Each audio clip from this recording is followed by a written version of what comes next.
Welcome to LFPL's At the Library series, an ongoing podcast featuring author talks, programs, and events at the Louisville Free Public Library. For more information about upcoming events, visit us online at www.lfpl.org/upcoming events.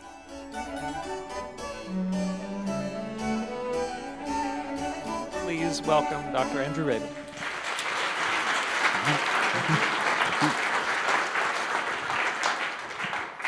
All right. Good evening. Thank you very much for coming out for the fourth iteration of this class.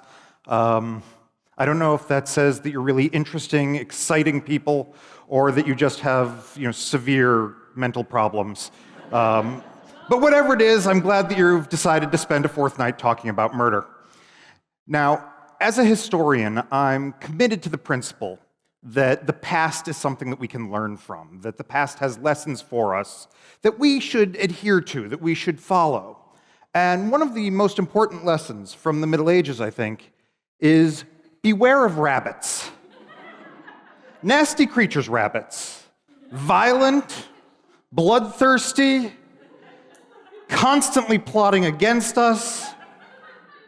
They seem innocent, but they have nasty little teeth. As Monty Python, that didn't come out well, but as Monty Python told us, killer rabbits are actually one of the most popular of medieval manuscript marginal illustrations. And it's actually not hard to see why. Making a rabbit into a murderer is another way of doing something we do all the time, which is laughing at death, right? Death is terrifying, death is scary, death causes us to think about existence, what happens to us after we are no longer here, what happens to our loved ones. Death is inevitable, and death often seems arbitrary. And so the killer rabbits are a way of thinking about that particular problem. Tonight we're going to be looking at another way in which that problem is approached, or a particular way in which that problem is approached, and that's through the lens of murder. And tonight, in this case, murder by the undead, or murder by the restless dead, ghosts, vampires, and the like.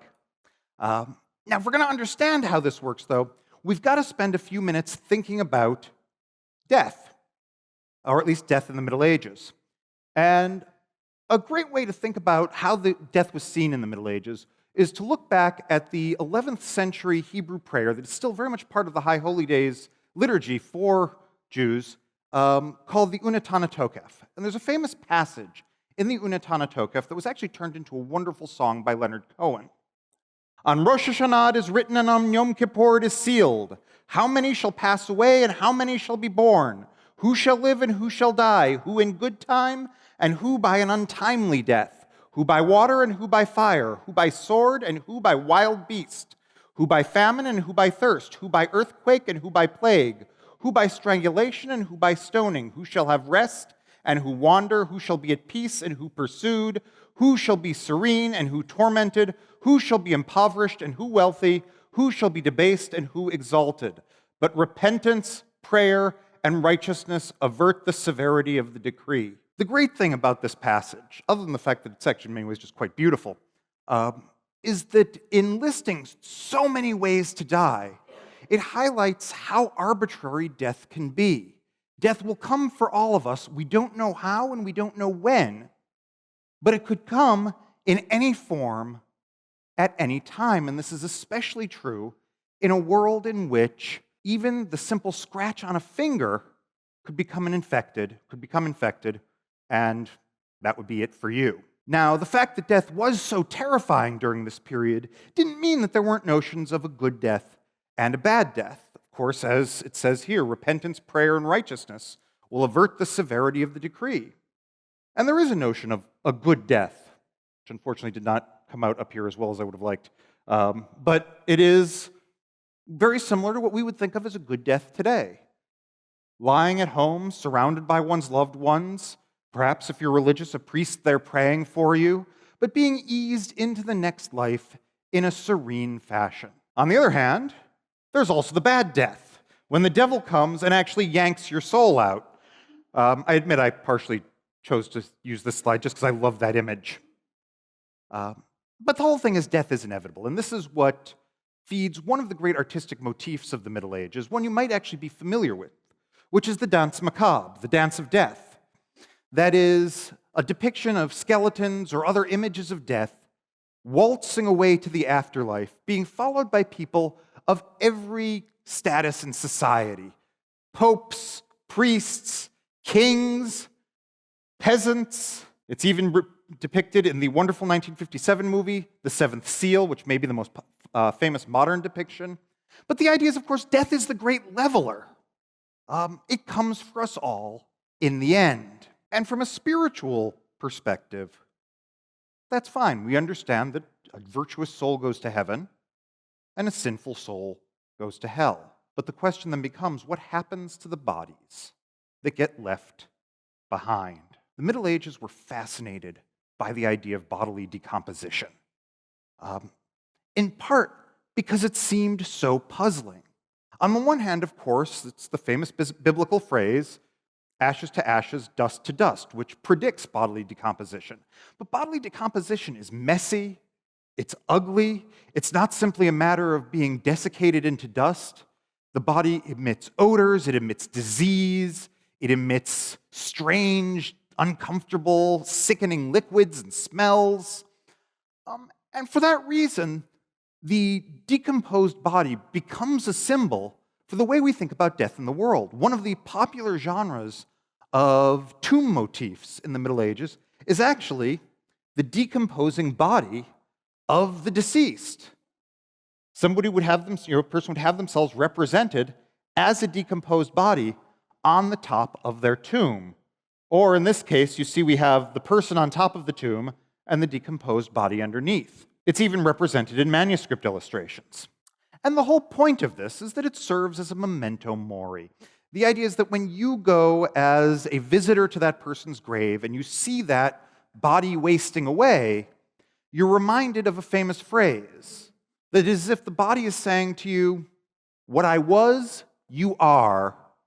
What I am, you will be. And that idea is supposed to make you mindful of your own mortality, mindful of the consequences of your actions, and mindful of the necessity of prayer and penance. But it also raises a question. What about bodies that don't decompose in a normal fashion? Of course, in some cases, these are very obviously the bodies of saints, whose lack of decomposition, this is a saint from the 16th century, whose lack of bodily decomposition is a sign of their purity in life. Most often the purity not just in terms of virtuous living, but also purity in terms of sexual behavior, that they were virgins in life. And so you see some of the most famous saints, they survive as non-decomposed corpses. One with a particular Louisville connection is St. Robert Bellarmine, 1542 to 1621, who was the papal prosecutor who prosecuted Galileo. So we imagine that Galileo might have a few things to say about that. By the way, I love the fact that that's actually a painting of Galileo. So those are, we can see how a saint would become a body in that way, but there are other kinds of bodies that don't decompose properly. For instance, bog bodies, those bodies that are preserved in peat bogs and periodically emerge, can actually be cast out of the peat bog, and they appear fully formed without decomposition.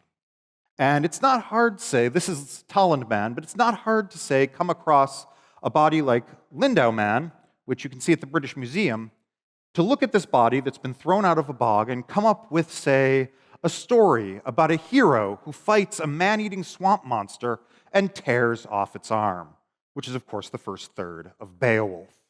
So it's very easy to see how something like that would become translated into myth. But there's another kind of problematic body, and it's also hinted in that Hebrew prayer, who shall have rest and who shall wander? The fear is of the restless dead, those who, for whatever reason, do not fade away into dust, but instead their bodies remain unnaturally whole, and they don't rest in their grave, but get up and wander about, posing a threat to the living. Now, this fear is so great that there's actually a phenomenon that you find across Europe called vampire graves, which are essentially the graves of people who were thought to be vampires, and so they are designed, or the bodies are laid out in such a way as to ensure that they don't leave the grave again. So, very frequently, we'll see this a couple times tonight, the head is cut off and placed between the legs. A brick is placed in the mouth to sort of ensure that the body stays down. This is, of course, also the justification behind staking a vampire, right? You're nailing the vampire to the ground. Or, my personal favorite, you put a little blade across its neck so that if it sits up, its head falls off. My younger son is eminently practical, and I showed him that picture, and he looked at it and he said, "That's stupid. If they really don't want them to walk, they should cut off the legs." Which actually I'd never thought of. So there's a great fear of the dead who, for reasons of magic, or for reasons of nature, for reasons of sin, or for reasons unknown, leave the grave and walk about. And so let's have a story of one of those. And we're going to call this story The Walking Dead of Drakelow, or more appropriately, The Walking Dead of Drakelow. And this is a story that comes from the life of the 7th century saint, Saint Modwena, who was an Anglo-Saxon saint associated with the Abbey of Burton-on-Trent, which is in Cambridgeshire. And this story comes from the year, not the 7th century, but instead 1190. We actually get a date for it in her life. And the story goes like this. There were two peasants, we're sticking with the Monty Python theme, there were two peasants who were unhappy with their lot in life. And so they decide they are going to leave their home. They lived and worked on the property of Burton-on-Trent in service to the abbey, and they decided they no longer wanted to stay there.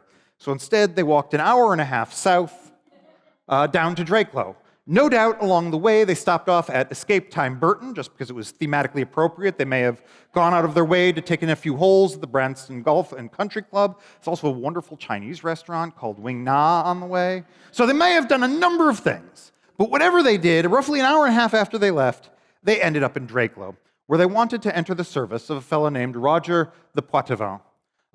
These are both representations of Roger after his death, so the ways in which he was imagined, but he was a wealthy local lord. But not only did they want to leave their service and leave the service of the church and enter the service of Roger, they also started telling tales about the church to Roger. Again, Monty Python. Essentially, they said that the abbot had slandered Roger and, in a fashion, of course, that people still don't look away from now, had also slandered Robert's mother. Now, this was entirely untrue, but the peasants wanted to make trouble. And Robert loses his temper, gathers his knights, and attacks the abbey. Priests are slaughtered left and right. It's a terrible massacre. And the next day, the two peasants, as they were going about their daily business, dropped dead. They were buried halfway between Drakelow and Burton-on-Trent at the town called Stapenhill, which was in Roger's lands, but also property of Burton-on-Trent. However, even though they were buried in Stapenhill, the next day they show up in Burton-on-Trent carrying their coffins over their shoulders. And everywhere they walk through the town of Drakelow, they spread plague and disease. And people begin dying, families begin dying. In fact, almost the entire town is wiped out. All that are left by the end of this episode are two sickly, dying peasants. The men of the region are not surprisingly concerned. And the text says, "Men were living in terror of the phantom dead who carried their wooden coffins on their shoulders every evening and night. And they received permission from the bishop to go to their graves and dig them up. They found them intact, but the linen cloths over their faces were stained with blood. They cut off the men's heads and placed them in the graves between their legs, tore out the hearts from their corpses and covered the bodies again with earth. They brought the hearts to a place called Dodecrosophora. We haven't identified where that place is. And there burnt them from morning until evening. When they had last been burnt up, they cracked with a great sound, and everyone saw an evil spirit in the form of a crow fly from the flames. At that moment, the two remaining peasants of the town magically recovered, and the next day Roger went to the Abbey of Burton-on-Trent and did penance. Now, there are a couple of interesting things about this story that are worth pointing out. First, note that the bodies are intact, but their faces and presumably their mouths are still emitting blood. This is actually one of the features frequently found in the bodies of people who died of tuberculosis. They cut off the men's heads and placed them between their legs, which is exactly what we just saw in one of those vampire grave pictures. They brought the hearts to a place called Dodecrasophora. We don't know where that is, but the name literally translates to the cross before the mound. And we know what kind of a place that would be. One of the spots where you find vampire burials, and indeed the burials of sinners, criminals, and others who died outside of the grace of God, is at crossroads and borderlands, places where they are neither here nor there. This is also the spot where you would find gallows. And so we don't know where Dodecrasophora is, but we do know that it was most likely a place where you would find, at a crossroads, where you would find a gallows. Now, the means of disposing of the corpses here is actually pretty common, burning a corpse's heart or otherwise trying to destroy or evacuate the corpse's body. And we've actually seen that before in this class. If you remember last time, we told the story of St. Moghold killing the general Gilcolum who had invaded the Isle of Man. And at the end of Gilcolum's story, you remember he has been punished by the saint, he's had his heart attack, he's been refused penance, he dies, and he's suddenly devoured by flies. A miraculous means of making sure that there would be no body left to walk. Another story, very similar to this one, also with a possessed body walking around spreading disease. The only way to dispose of the body was actually to sew it up in a calf skin and sink it in water. Water, of course, prevents magic. Magic can't cross the water. It's a way of magically ensuring that the dead will stay in place. Now, there's something else really interesting here that's worth noting, and that is that this is a story from a saint's life. It's a story that should, in theory, present a miracle. There's no miracle here. The saint does not descend from the heavens and save the villagers. The villagers do not escape the peril by praying to the saint. Instead, the villagers themselves have to take their own action. And this tells us a couple of things. First, it tells us that this story probably originated not as a religious narrative, but as folklore. But it also tells us that in this case, when you have vampires that are spreading, or dead bodies that are spreading death in this way, a story like this is saying that the guilt associated with these peasants is not just their guilt. Their guilt has tainted the entire community. And so the punishment is directed not just against them, but against the entire community. The entire community has been complicit in hiding them or taking them in after they've fled their service to the church. The community has been complicit in the violation of social hierarchies that entails, and the community has been complicit in Roger's attack on the monastery. Guilt does not lie with the individual alone. Guilt lies with everybody associated with them. Now, the association of vampires with disease or the Walking Dead with disease is an old one. Of course, we still see it today in zombie narratives, right? Zombies are all about spreading disease. If you watched the original film Nosferatu, Nosferatu there is very clearly set up as a metaphor for disease.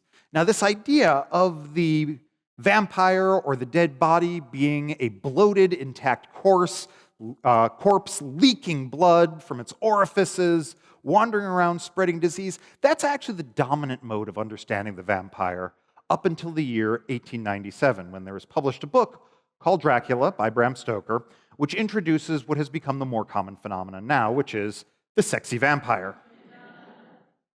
And we laugh, but it tells us about an important shift in cultural consciousness or cultural awareness, whereby vampires used to be expressions of our fears about disease and sudden inexplicable death, especially in a world before germ theory.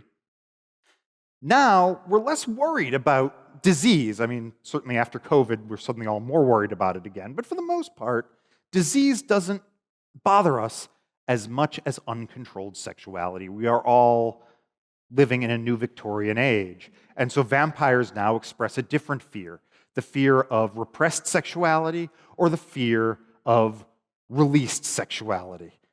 And so you end up with sexy vampires. Let's take a look now at a different story. And we're going to call this one The Fearsome Haunting of Glam the Shepherd. And this is a story that comes from an Icelandic saga. Icelandic sagas are fascinating works of literature. There are many of them that are available in excellent translations. I highly recommend that you go out and read some because they are magnificent. They are dry, both in terms of their humor. They are magnificent windows into the historical world of early Iceland and the early North Atlantic. In fact, they can be so reliable. Just a few months back, when excavating a particular homestead in Iceland, a body was found at the bottom of a well. That homestead is mentioned in a Viking saga, and in that saga, it says that one of the people trying to defend the house was tossed into the well. And so we actually have, the saga gives us the story behind this body. The sagas were primarily secular narratives, though of course there are many religious ones, and as we're going to see in a minute, religion often sort of lies there in the background, much as it does, say, in Beowulf. But the purpose of a saga was both to tell a great story, to talk about a community's history, but also to express the norms and values of the community. Sagas, in some sense, even replaced notions of law. Instead of statutory law, we would find guidance for proper legal behavior in the saga. And one of the interesting things about them is they are shot through with legal language. Now, the saga we're going to talk about this evening is called Grettir's Saga. It's the saga of a particular outlaw by the name of Grettir. The saga is written sometime between 1300 and 1320, though Grettir probably lived, of course, insofar as he may have lived somewhere between the 9th and the 11th centuries. So it's describing events that are about, 150 to 200 years older than the text itself. And the story of the text goes like this. There was a man named Thorhall, who was a prosperous shepherd and farmer. But one day, Thorhall's sheep began to die, and he would find them in the fields, bloodily torn up. I was trying to find a manuscript illumination for this, and instead what I found was, another addition to the list of terms you shouldn't search for on Google. But his sheep were being attacked by some sort of monster. We don't know what it was, but it was destroying his livelihood and threatening his family.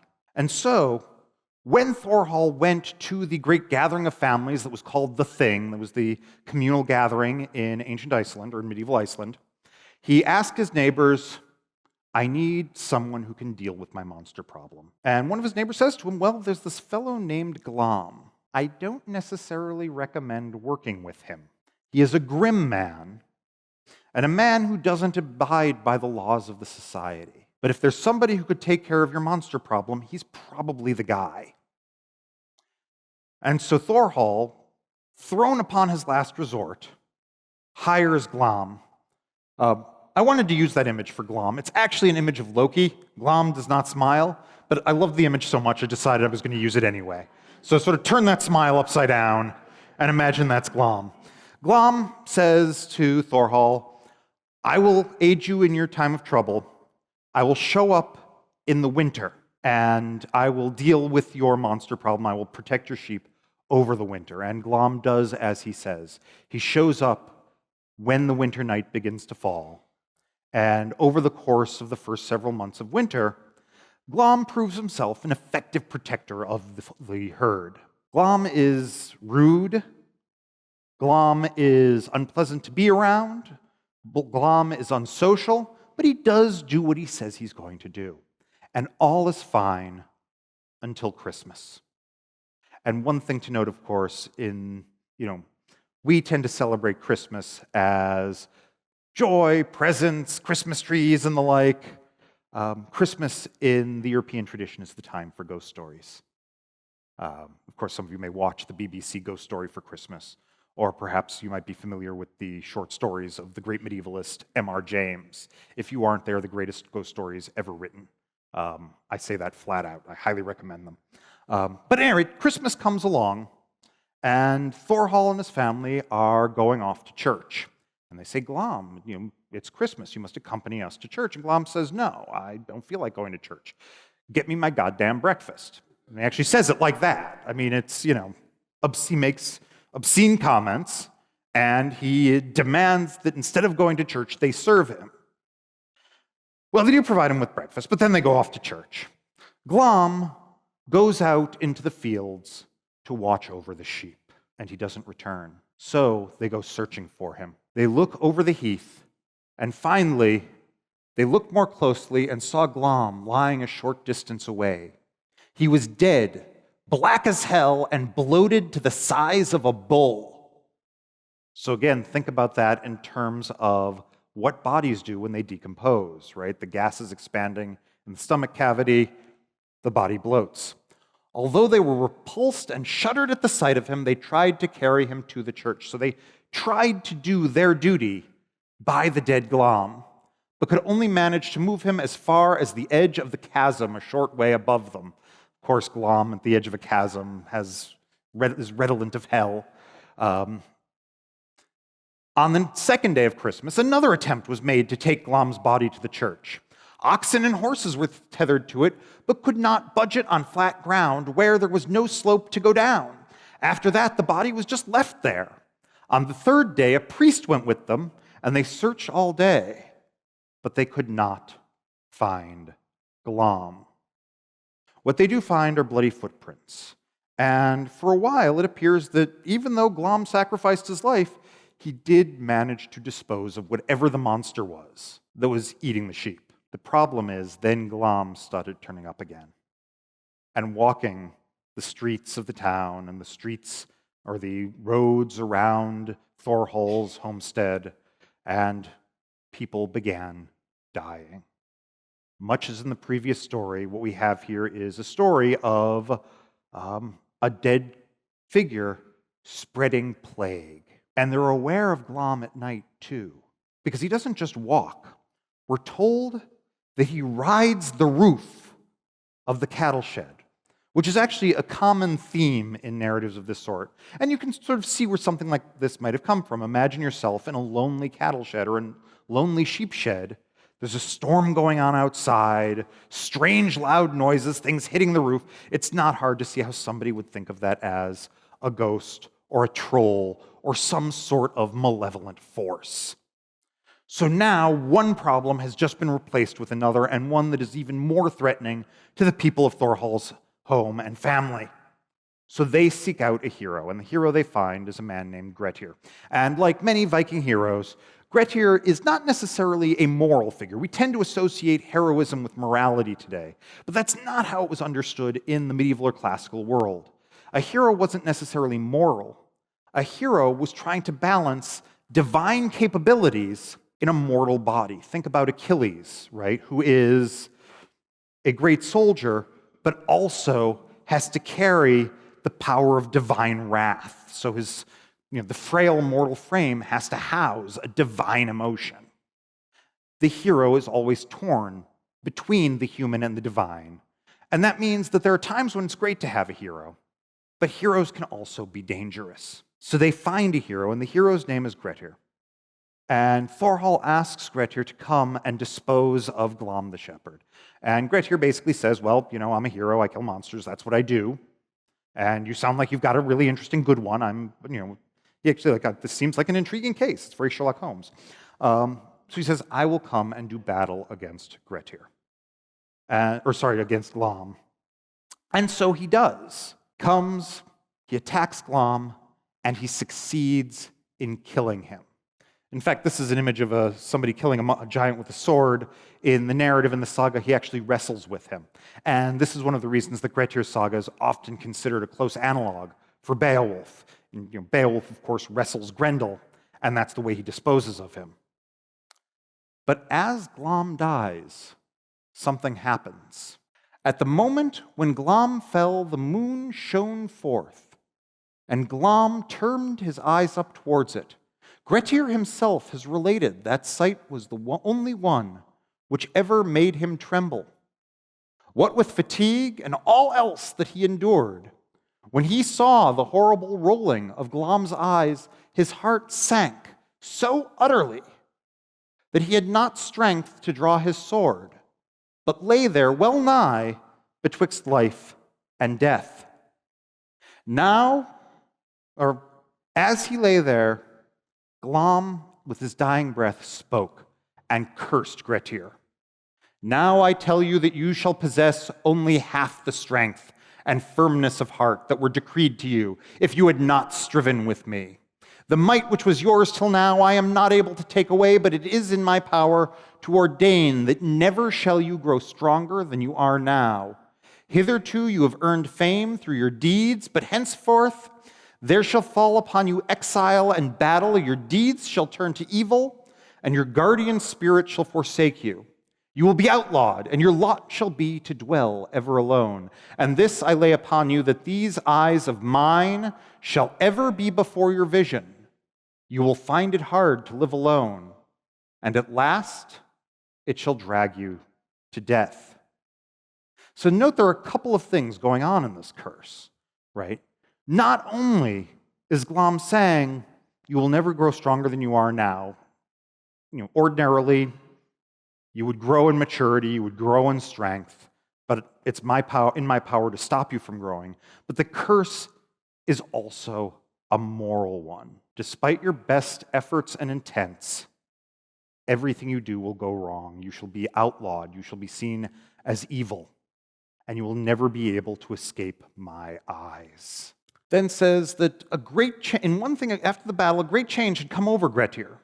He'd become so frightened of the dark that he dared not go anywhere alone at night. Apparitions of every kind came before him. It has since passed into an expression, and men speak of Glom's eyes or Glom visions when things appear otherwise than they are. Now, as with the previous story, there are a couple of really, really interesting things going on here. The first, of course, is that, as we said earlier, once again we have the risen dead as an explanation for disease, uncontrolled disease, something that we don't understand why or how this disease is spreading, but it is decimating our community. We also have this notion that even though Glom, he committed a religious sin, right? He showed contempt for for Christmas, and thus is punished with religious language. He's at the very edge of a chasm, presumably about to fall in. The battle itself, the attempt to dispose of Grendel, it's fundamentally a secular narrative. Finally, note again the way in which the curse of Glom is not just a curse on one person. The curse on Glom is the curse of a community. Not only in the sense that it spreads disease, but that Grettir, an otherwise normal individual, or heroic, moral individual, will now go on and cease to be capable of morality. So in some sense, Grettir also is tainted, and he will spread his taint to the society that he lives in. And in fact, one of the interesting things about the language here is the language is actually fairly familiar to us, because it's language very similar to that used about people suffering from post-traumatic stress disorder. Grettir has been traumatized by his experience with Glom, and that will affect his ability to control his behavior moving forward. We also have an explanation for a common saying, right? All great stories explain something. Why is this place named the way it is? Why are people from that family, why do they look the way they do? Or why do we say things like Glom's eyes or Glom visions because of this story? So, what can we learn of stories like this, of stories regarding murders committed by the undead? Well, a couple of things. First, note these stories are very much about anxiety over arbitrariness, right? We need to find a way of making sense of the arbitrariness of death. There has to be a reason, there has to be a cause, there has to be an explanation. There has to be a way for this death to fit within a logical, ideally even a just cosmos. Second, and this is very much indicative of medieval cultural attitudes generally, in the modern world, if something unexplained happens, our question is, what caused it? In the medieval world, the question is, who caused it? In a world without modern notions of science, in a world that is animate in ways that we really don't conceive of it anymore, in a world that is essentially infused with the intelligence of God, if something happens, there must be someone behind it. If it's a good thing, God, one of his saints. If it's a bad thing, a demon. We have disease. We know that corpses are disgusting. We know that corpses can make people sick. Who caused this phenomenon? Well, it must be a walking corpse. The idea that a walking corpse would cause disease in this way is actually one that did not disappear with the Middle Ages. There are examples of corpses being treated in this fashion, or being essentially treated in such a way to ensure that they don't rise from the dead up through the 20th century, not just in Eastern Europe, but in Western Europe and even North America. Rhode Island,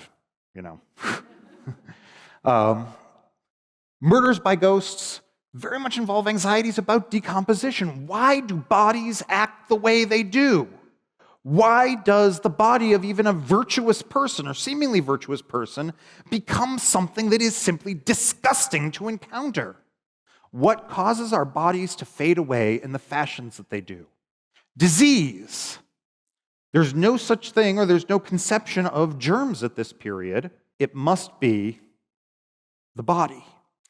And finally, there's the emphasis here on the threat to the community. In the world of the Middle Ages, the world of the Middle Ages is not an individual world. It doesn't prize the individual the way we do today, which is not to say that there wasn't a conception of individuality. Some historians say that there is no concept of individuality in the Middle Ages. That's flat out untrue. We know that there's a concept of individuality in the Middle Ages, but you live in a communal world. You are defined by your family. You are defined by your community. And one of the things stories of the undead, of the walking dead, remind us is that at no point can you be extricated from your community. Your actions always affect those around you, and their actions affect you. So this gives us a sense of the way in which murder was carried out and murder was conceived of in a supernatural setting, reasons why murder might be attributed to a supernatural figure. Now, we've spent the last 4 weeks talking about murder. We've talked about typical murders, we've talked about political murders, we've talked about religious murders, and now we've talked about supernatural murders. Now, if you're thinking about the organization of the course, it's pretty clear that one of the things we've been doing is moving from the everyday life further and further away into the realm of literature and narrative. But we have the question, what do these stories tell us? I began by saying that, it's our goal to learn from the Middle Ages, and certainly we can learn to be wary of rabbits, but what can we actually learn from tales of murder? Why should we not just enjoy them, though we should? Why are they also worthy of study? What do they teach? Well, the first thing that we learn is this concept that murder is a wound on the community that needs to be healed. And if you think all the way back to that first day, right, think about the importance of reconciliation in medieval judicial processes, that if this wrong is not dealt with, and dealt with properly, there could be no friendship. That was the phrase we encountered. With political murders, we saw that, how do you reconcile a political murder? How do you solve the rift that a political murder causes? Well, one thing you do is you make the murdered king, however rotten a kid he was in real life, into a saint. Religious murders, how do you heal the community? Of course, through penance, through veneration. And say, in the case of Thomas Becket, much like the political murders we encountered, how do you reconcile the sin of Thomas Becket? You recognize him as a saint. And of course, in both the case of Edward the Martyr and in the case of Thomas Becket, that reconciliation is also a means of appropriation. You take the murdered figure, you elevate them as a saint, not just to say, oh, well, killing them may have been a bad idea and I probably shouldn't have done it, but actually to, in some sense, appropriate the associations of holiness and virtue for oneself. And of course, today, how do we heal the community? Through communal action, by together dealing with the walking dead. We've also encountered the idea that certainty in cases of murder is paramount. If you remember from the first day, one of the things we saw is that there's this real anxiety about capital punishment, because there's the risk that if you punish somebody who may in fact have been innocent, you have then damned your soul to hell. And so we've encountered all sorts of ways of ensuring that we have certainty over the occurrence, whether, as in the cases we looked at on the first day of class, it was a matter of presenting evidence in various forms, whether last class, if you remember the story of St. Moghold, after Gilcolum is struck with Moghold's staff and realizes he's going to die, he wakes up the next morning and he himself tells us his story. So we have that kind of assurance and validation. This is what happened. This is what it means. Insofar as murder is a crime, in large part because it's something that's carried out in secret. How do you resolve a murder? You must move from secrecy to certainty. And when you can't do that, then in some sense, that wound to the community is never fully resolved. And here you might even think of the princes in the tower, where the absence of their bodies means that at no point was either Richard or Henry VII able to fully use them or fully bring some sort of societal understanding to what happened to them. And of course, it becomes a mystery that still fascinates us to this day. One of the things we see in narratives of murder is the fear of vulnerability. With the typical cases, if you remember, even a baby can suffer murder. Murder can come to someone at any time. The thing about murder is you generally don't know it's coming. But of course, murder is not just a feature of the average world. Murder can bring down a king. Murder can bring down an archbishop. Murder can bring down an entire community. Tales of murder remind us that we live in an unsafe world, that we live in a world that is fragile, that is precarious, and that there are things we simply don't understand and can't control for that we are vulnerable to. We see a horror of violence.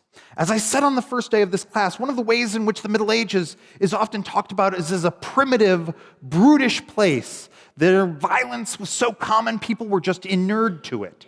But if we've seen anything over the last 4 weeks, we've seen that violence is something that aroused as much fear and as much horror in the Middle Ages as it does today. Just as now, violence was seen as something that fragmented, that ruptured the normal, that broke the normal order of things, the appropriate order of things. And that was a cause for terror. That was a cause for disgust and revulsion and fear. We've seen that there is an ongoing close association between murder and knowledge of the physical body. Every case we've looked at, every narrative we've looked at over the past 4 weeks has, in some sense, involved knowledge of a physical body, whether it is adducing the physical body as evidence, whether it is listing in as specific way as possible the particular wounds on the body of Thomas Becket, whether it is the bloated and decomposing bodies of the ghosts that we encountered today. Murder is a way in which we come to know the body. Murder is a way in which the body is revealed to us. An autopsy is one of the very few socially acceptable ways to open up a body. And so one of the things murder affords us is the opportunity of learning how a body works. But of course, then you have to balance the gaining of knowledge with the horror that made it possible. We've seen that murder narratives of all kinds, they functioned as literature. Whether we're talking about the story of Thorkel or the story of the murdered innkeeper on the first day or the ghost stories of today, murder narratives were fun. They are fun. And just as we see murder narratives as a means of enjoyment, a means of entertainment, so they were seen back in the Middle Ages. It's not hard to imagine people sitting around a fire on a dark night and somebody says, "I will tell you the story of the vengeance of Glam the shepherd." The attraction of murder as a compelling feature of social life, as a compelling feature of the narrative world, was as great to the people in the Middle Ages as it is to us. And finally, and I think perhaps most importantly, murder narratives are a reflection of society. Insofar as a murder narrative is a narrative in which something goes wrong, that there is some sort of error in the natural course of things, one of the things that murder exposes are the seams in society, society's weak points, society's vulnerable points. What are those aspects or issues in society that we haven't fully reconciled, that we haven't fully understood? Points of hypocrisy, points of social discomfort, points at which our beliefs about gender, about the body, about the social hierarchies, places where those narratives fail. Murder narratives reveal the underlying structure of society, both in its strengths and in its weaknesses. And so when we look at stories of murder from the Middle Ages, or for that matter, when we look at stories of murder produced today, part of what we're looking at is a reflection of those aspects of our society that concern us the most. The moments when the safe world that we think we know falls away, and we see the gritty reality, the concerning fragmentation underneath. It has been a true pleasure coming out here for the last 4 weeks to share these stories with you and to talk about murder with you. I can't thank you all enough. I appreciate all of you.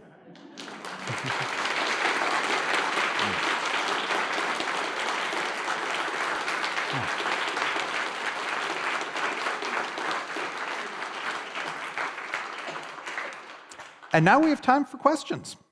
Yeah, actually, we got one behind you first. No, at the mic. You mentioned that stories of murder are ways to put at ease anxiety. Mm-hmm. And sometimes they're just explanations that the people of the time put in. Mm-hmm. You also mentioned throughout your presentation that there were members of royalty that died from eating eels. Yes. Is that one of those times where that's just one of those things like he died peacefully in his sleep? Well, he died eating eels. No, it's not a euphemism. Okay. The question is, when we talk about somebody dying eating eels, how should we understand that within this context of violent or unexpected death, exposing the vulnerability of society? And I think one thing that's going on in that eating eels narrative is that there, for those of us who don't live royal lives, that is a great example of what we would call conspicuous consumption, right? The rich eat themselves. So we can say, oh, well, you know, as a peasant, I don't have as much food as I would like. I don't live the rich life of royalty. But we can also moralize it to feel a little better about our place in life. Oh, look, they have such great things. They can even die from eating eels. One of the stories I was going to use as an introduction today is very similar to that one. I'll just share it now because it's so great. And it's the story of a fellow named, I believe it was Einar Eggerson, though I could be wrong on that. But he had been eating duck and ended up with an upset stomach. And at that point, his jester came in and started performing for him, he laughed so hard that he died of laughter. There's another great story of an aristocrat who was on the first floor of his home and was luxurious and sumptuous. He leaned on a balcony and the railing gave way and he fell to the ground. The dwarf at his court tried to save him, reached out, grabbed him, but because the dwarf was not heavy enough, was pulled over with him and landed on top of him. Killed him, the dwarf was okay. So, yeah, I mean, I think, in all of those cases, what we have is this sense of, well, here's the aristocracy, but there's something a little exorbitant about them. And we can see the evidence of that in narratives like this. Yes, what was your question? I read a lot of murder mysteries, and for some reason, having an English prof talk to me about murder, I thought of the mystery of Edwin Drood, I believe it is. Yes, the unsolved murder by Dickens. And all the other killings that Dickens used. So comments on Dickens, Drood, whatever? Yeah, so the question is about one of the great unsolved murder mysteries, which is The Mystery of Edwin Drood, Dickens' last novel, which he died before completing. And he didn't tell anyone how he was going to end the story. There have been many completions. There's a musical where you get to choose your own ending. There's a BBC Masterpiece version, of course. But the thing about Dickens, the importance of Dickens to the history of murder mysteries, is that Dickens is one of the first great writers of detective stories. And not just Edwin Drood. If you think about, say, the character of Inspector Bucket in Bleak House, Dickens is very interested in the figure of the detective, somebody who moves between social classes and observes. And that's one of the reasons why, when we read mysteries, when we read about mysteries, when we talk about mysteries, in some sense we are always going back to Charles Dickens, just as we're always going back to Edgar Allan Poe. Yes, the next question. So at the very beginning of the presentation tonight, there was those pictures of the saints, different saints, yes, and how they were preserved. And I was just wondering, is that typical for a lot of saints, and how were they preserved? Okay, so this is actually a really interesting question. It's interesting for a couple of ways. The first question is, of course, why didn't the body decompose? And there are all sorts of scientific reasons why a body might not decompose, depending on the physical circumstances of that body's burial. But one of the interesting things about non-decomposed saints is that if you go and look at their bodies today, they kind of are decomposed. And so, of course, the church has had to find a way to deal with the fact that, you're going to see the intact body of a saint, and it's kind of not intact. And what they say, which actually makes a lot of sense, is the saint was found undecomposed. And it's only when the saint is brought, you might say, from the other world into the earthly world, that the body starts decomposing. Whether for natural reasons, right, the encounters with oxygen, or simply the wear and tear that comes from being in a church with candles and smoke and people constantly showing up and praying over you and, drooling or touching you with, their oily fingers. But the idea of the undecomposed body is the idea that the body is the sign. And so when the undecomposed body of the saint is found, it bears the mark of its narrative. It bears the mark of a story that's about the grace and holiness of God. Once that story has been found, once that story has been told, it's not so important for the body to remain intact anymore. We have what's important about it. We have the story. And so that's one of the reasons why you will go to see so-called undecomposed bodies of saints, and they will often actually be decomposed. The point is they were found undecomposed, and it was the story that that finding produced that advanced the doctrine, that demonstrated the reality of the saint's miracles. Yes? So whenever you were talking about, obviously, the dead bodies bringing in plague, I was thinking about the bubonic plague and Black Death specifically during the 14th century, and how the predominant narrative at the time was that basically it was a punishment from God due to mass societal sins. And I know at the time there was also evidence of the vampire burials with the heads between the knees. And I was wondering if the perception of that was basically that it was the work of the devil, or if these bodies, the dead bodies being brought back, could actually be the enactment of God's divine will, like if God could make them do that. Okay, so the question is about the relationship between these corpses that appear to have risen and the Black Death. We haven't talked about the Black Death in this class, and the tales I told you, none of them came from the Black Death period, but it's important to bring up the Black Death in this context, not just because it's a major historical event, but the Black Death was one of the great moral and intellectual crises of the Middle Ages. Between 1348 and 1352, it's estimated that between 60 and 65% of the European population died. Entire villages, entire towns are wiped out. And the thing about the Black Death is that it doesn't fit comfortably into the narrative of a just world. Because the Black Death doesn't care if you're good or bad, it doesn't care if you're highborn or low, the Black Death just kills. So if you think that you understand how the world works, and you understand the way in which a just God administers the world, how do you reconcile that with a cataclysm like the Black Death? And there are a number of explanations posed, two of which you just brought up, right? One, the Black Death is in some sense the punishment for the world's sins, much like the years leading up to the year 1000, which was thought to be the year of the end of the world until it was 1001. The Black Death was seen as one of the signs of the apocalypse. This is God cleansing the world because of its sins in preparation for the second coming. And of course, there's tremendous fear of the bodies of those who die of the Black Death, in part because the particular bacteria that cause the Black Death remain in the body for quite a long time after somebody dies, much like tuberculosis in that way, so that you can still catch the plague even if somebody is already dead, they're not breathing your air anymore, and even if they've been dead for several days. So that sense of, maybe the body is risen and walking around, that's certainly part of the mythology or the thought world surrounding the Black Death. Yes? So I'll apologize ahead of time. This may be going slightly off topic, but this is mainly driven by having just reread Dracula and then have the vampire burials. One thing that always kind of struck me about that is this might be more of a folklore thing than a strictly history perspective.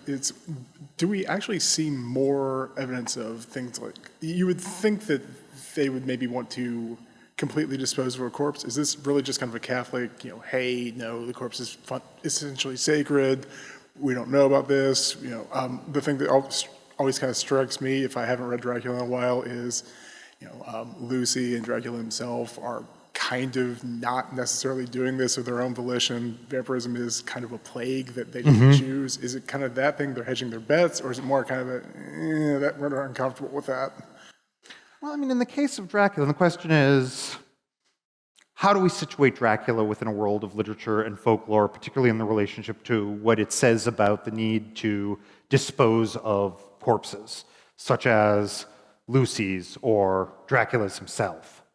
And certainly what we're seeing there is Bram Stoker drawing on a bunch of different folklore traditions, but he's also transforming them in light of his own experience, both his sense of, what do people want to read? What would be a saleable novel? His experience as a theater manager and somebody who's deeply involved in the theater, and much of what we associate with Dracula is the result of that theater influence, the most famous example of that actually being Dracula's high collar, which was not a typical fashion choice. It actually originated as a piece of stage business. How do you make sure that Dracula can disappear on stage? You have a high collar that goes up over his head, he turns around and you can drop him through a trap door, and the coat or the cloak appears to stay standing. So there's that theater influence, and there's also simply the issues that Bram Stoker himself wanted to engage with, which Bram Stoker, like traditional folklore narratives, is really interested in the vampire saying something about the physical body. But Bram Stoker is not as much interested in plague, even though there is a lot of language of plague, especially on the ship that carries Dracula across the water to England, and the idea that vampirism is in some sense contagious, which has a long history. But Stoker is also interested in the idea of sex, right? For Stoker, the plague that Dracula brings is a plague of unrepressed desire and rampant sexuality. And in that sense, actually, there's a way in which it's very much still a part of that folklore tradition in both the cases of disease and the cases of sort of Victorian fears about sexuality. It's a matter of control. How do we explain something? How do we control something that we don't have full command of? And how does that start to run rampant in society and start breaking society down? So we can see how Stoker is sort of chewing over these things and producing what he produces as new, and to produce a narrative that touches on something, a theme that's so important in his society and remains so important in ours. Yes, we have a question back there. I am also a humongous fan of the Romantic movement literature. So when you said Dracula, I immediately thought of the vampire from the Via Diodati meeting with the Shelleys and Lord Byron. I immediately thought of in Frankenstein, one of the first murders in that story was from the creature, and could represent the fears of the Age of Enlightenment and scientific acceleration back then. I was wondering your thoughts on those sorts of things, of horror being used to express the fears of that time. Are there any specific examples you can think of? Or? Oh, I think there are lots of examples. The question is about, okay, what about this other risen body, Frankenstein, which famously was produced from a meeting with Shelley and Mary Shelley, Dr. Polidori, their physician, and I forget who the other person was at the meeting, but they all decided they were going to tell stories, and one of the stories that's produced is one of the first modern vampire narratives, and one of the other stories that's produced is Frankenstein, which is also about a risen body. In this case, as you say, very much expressing fears about science and the rapid advance of scientific discovery, especially as it relates to life and death. One of the other places that you see that, and one of the great examples of this, is actually in the works of Stephen King. It's one of Stephen King's great innovations that he actually steals from M.R. James, who I recommended earlier. Stephen King's innovation is that the objects of horror in his story are everyday objects that are representative of middle-class life. A dog, a car, right? House sitting. Stephen King very much recognizes, okay, what are the things that we as people, certainly when he began his career in the 70s and 80s, most anxious about? Well, it's the goods that surround us. It's that consumer lifestyle. And of course, as he evolves as a writer, it becomes one of the major themes in his work, alcohol addiction, which is another form of disease. Yes? When for other sex thought, why didn't they just burn the body if the Catholic Church forbidden that? Yeah, you're supposed to treat a body with respect, right? A body is supposed to be allowed to go back to dust. So you only go back to destroy a body if there's a sense that something has gone wrong in that process. But once you found that, yeah, you will, if in an attempt to preserve the body, stake it, or, if you're not really sure that this is the body, you put that blade across the neck, right? If the body's just dead, you haven't done anything wrong. It's only if there's something wrong and the body sits up that you've actually, affected the body. So, yeah, you want to respect the dead, but you also need to protect the living. Yes? I have one comment and then one question. I was cracking up when you were talking about the dead men carrying their caskets around, because I have seen the original Nosferatu, and he carries his casket around like a load of laundry. Yeah. It cracked me up. 2, I'm just curious, were incubi and succubi a part of the lore of the Middle Ages, and did they play any part in some of these death obsessions? Okay, so first we have a comment about just that image of the dead carrying their coffins like a sack of laundry, which of course turns up in Nosferatu, as you said. And the question then was, what about figures like incubi and succubi? which are, again, tend to come down to us as very sexualized figures. Along with, we could add to that the other classical inheritance, the lamia. To address the coffin on the back first, that's actually a pretty common trope in medieval narratives and in medieval illustrations of narratives. And one of the most famous examples of it, and possibly one of the sort of origins of this trope, is the story of the three caskets, which, to sort of boil it down to its essence, you have three wealthy young men who have been living dissolute lives. At one point, they encounter essentially the dead versions of themselves carrying their own caskets, and that serves as a memento mori, a reminder of death that causes them to change their ways and lead a more virtuous life.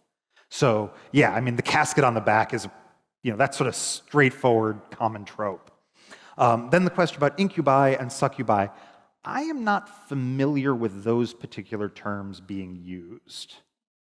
And so I don't want to say no, because there's certainly millions of texts that I haven't encountered, but I am not familiar with an instance in which those particular terms turn up. So, whoa, loud. In the story with the peasants, you pointed out that it was pretty obvious that these people had died from what we would call tuberculosis. And I was also thinking about, when I heard that story, I recently came across a story of one of the vampire graves in New England somewhere. Rhode Island. Probably Rhode Island. Yeah. But this person had died from tuberculosis, and so the story was their family was also dying from tuberculosis. So they go and they remove the head or remove the heart or whatever, and then everyone stops dying from tuberculosis. So I'm wondering if there's like a precedent of history there with the vampire deaths being associated with that disease specifically. So the question is, what's about the association between vampirism and tuberculosis? And actually there is. That has a long and deep history. There's, in fact, a wonderful book on this.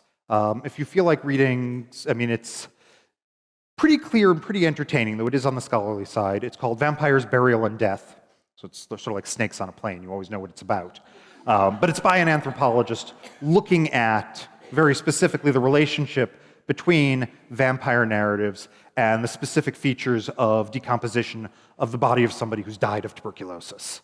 Yes? Why rabbits? I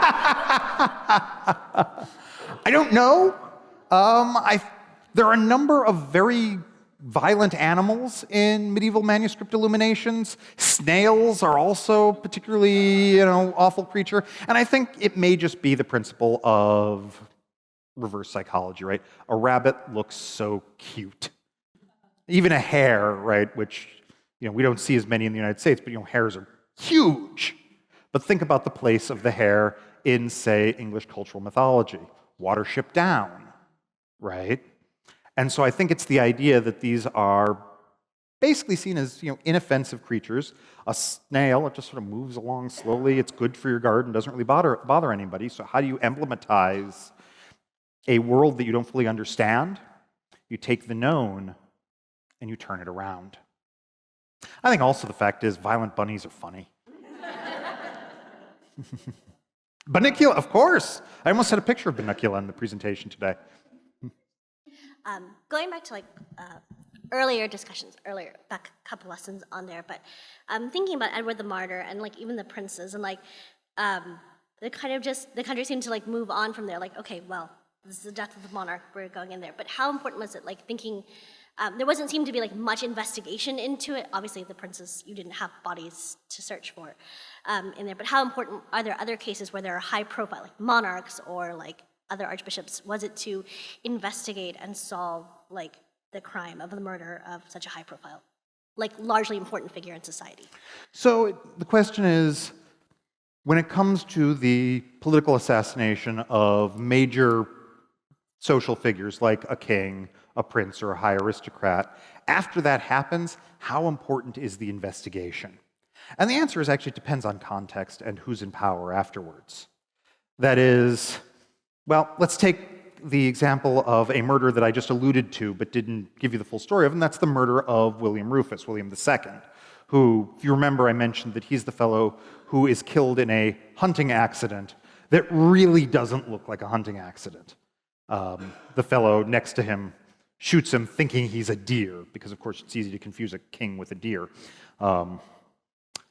So there is no investigation of William II's murder, right?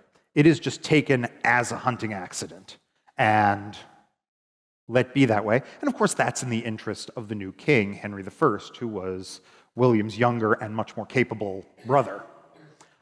So in the case of something like Edward the Martyr, who did it was actually less important for Ethelred, because it probably was somebody associated with his circle, even though he was just a boy at the time and could have nothing to do with it himself. To engage in some sort of investigation would inevitably put him in a politically disadvantageous position. He's got to then oppose somebody at his court who has power. It's a lot easier to ignore the investigation and instead create veneration by turning the murdered king into a saint. So, murders of kings get investigated when it's convenient to do so. Yes? Do you have a class on this? And do you have a class this summer? So I don't have a class on this, in fact. I put this all together just for you guys. But